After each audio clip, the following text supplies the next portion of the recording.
Well, taking this week's victory lap presented by Advance Auto Parts, I guess we should say it's a $40,000 victory lap for my guest, Evan Shotko, who, Evan, congratulations. In the span of just a handful of days, you win at Jennerstown, then go back to your home track, Berlin, for the 250 lapper. You beat a bunch of cup regulars, and for all your efforts, you snare 40K. So America needs to know, what does a 19-year-old do with $40,000? No, I've been telling everybody that money was spent a long time ago. It just recouped a little bit in the bank account.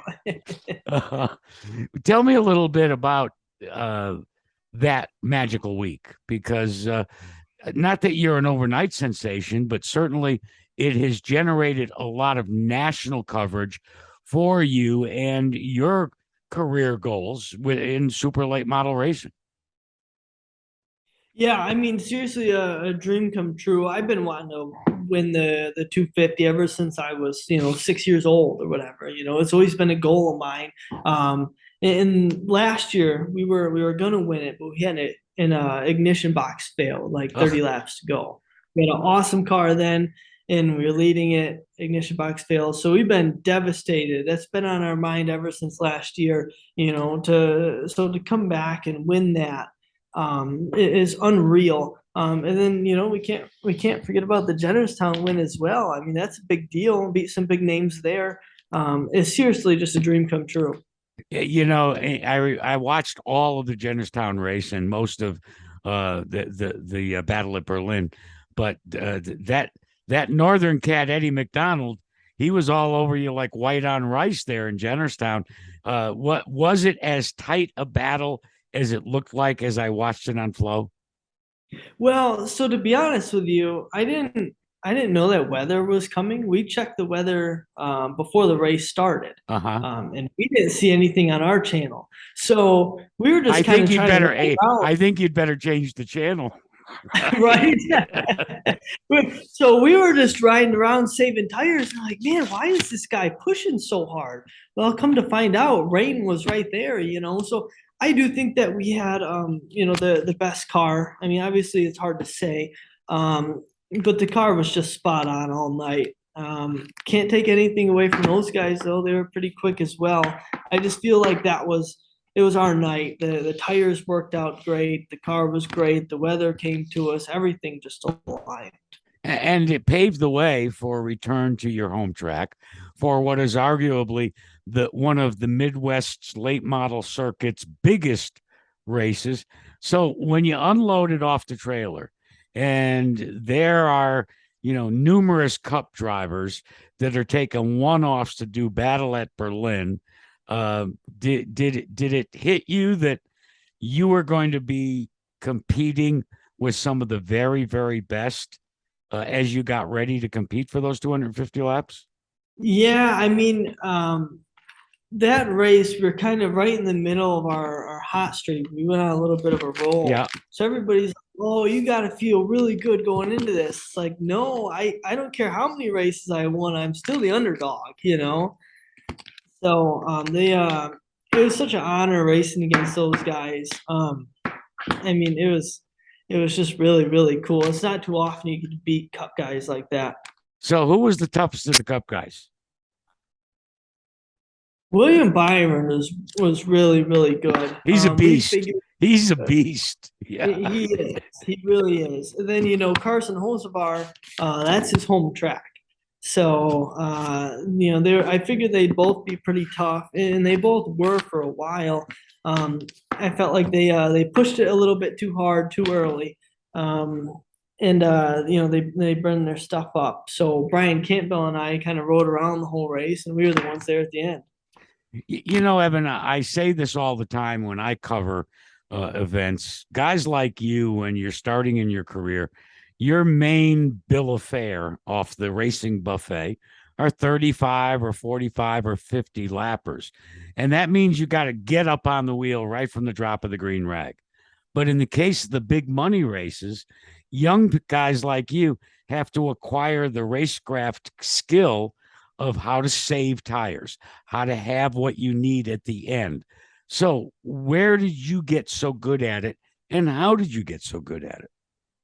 Um, it's I don't really know. I have a million laps in this pavement stuff, even though I've not been doing it for crazy long. But my dad used to race. For a long time, I was tied up with like Johnny Van Dorn and stuff. I worked Mhm. at Van Dorn Racing Development. So it's kind of just something that I've heard around the pits. And I don't know where I got it from or what, but apparently I'm pretty decent at it. Apparently 40,000 reasons why you're more than just decent at it. Another honor that a lot of people that aren't from the Midwest, I know how important it is because I was instrumental in Alan Kowicki's career at the cup level. Winning or becoming an Alan Kowicki recipient of that great program. When you got the news about that, how did it make you feel, and how important is that to have that on your resume? Yeah, I mean it was seriously really cool. I never in a million years thought I was gonna make it into that. It's a pretty big honor. Even when we were announced as one of the 16 possible drivers, I was like, wow, this is unreal. But it's been so cool for me so far because I'm not a very social, outgoing person, so it's kind of pushed me outside my comfort zone a little bit. Um, and it pushed me to help give back to the community and things like that. So now that I'm actually doing it, it's like, okay, this is something I should have been doing for a long time. It's a really cool deal, and to win it would mean the world. I must ask you, what's on your remainder of the schedule for 2022? What does Evan Shotko want to accomplish before winter strikes the Midwest and we all go into hibernation and have to relive, thanks to Flow Racing, the good old days when they were actually racing at speed at Berlin, at South Boston, at Stafford Speedway, everywhere across America. What's it going to be like between now and then for you and what you have set your goals for? So we have recently acquired the points lead at Berlin. So we got two more races left there. We want to go finish out strong, go win the championship. There's one more race at Jennerstown, October 1st. But then after that, we're going to gear up, hopefully, if sponsor stuff lines up, and go to the Derby. Probably run the Snowflake. So we're gonna kind of take a few months off, try and save up a little money, get some sponsors, get the car ready, and really gear up. I guess, see, now it makes sense what you said when you first joined me. You already spent that 40K. So you got to find some big money races so that you can fund your efforts in Pensacola for the Snowflake and for the last big race at Jennerstown. And then, of course, I personally would like to see nothing better than you take a sizable chunk of championship cash from my buddy Jeff Striegel up there at Berlin. Oh, that'd be nice. What are your career goals? I mean, I'm assuming, someone your age has got your sights, at least at this point in time, set on following the Hosevars of the world and the Cup regulars and make it to the very top. But what do you think it's going to take for you to succeed at that? Yeah, so I mean, obviously, I'd love to make it that far, but we're not millionaires. I'm just lucky to be doing what I'm doing. So I own a business working on race cars and stuff called Shotco Motorsports. Mm-hmm. So my goal is to grow that. So I'm always involved in racing, and use that money to continue driving. I don't want to run my parents broke. My goal is in the next 2 years to be able to fund 100% of my own racing. So as long as I can stay in the circle track scene, and I can still drive, and I can make a living racing, I'm happy. Yeah, but wouldn't you like to go 200 miles an hour at a place like Talladega? It would be very cool, but it comes a point in time where I got to be a little more realistic. One year ago, the Advance My Track Challenge, the $50,000 went to your home track, Berlin Raceway. There was a huge celebration. How important is it to short trackers like you to have the incredible financial and marketing support that Advance Auto Parts brings to the NASCAR Advance Auto Parts Weekly Series? Yeah, I mean, it's pretty awesome. Short track,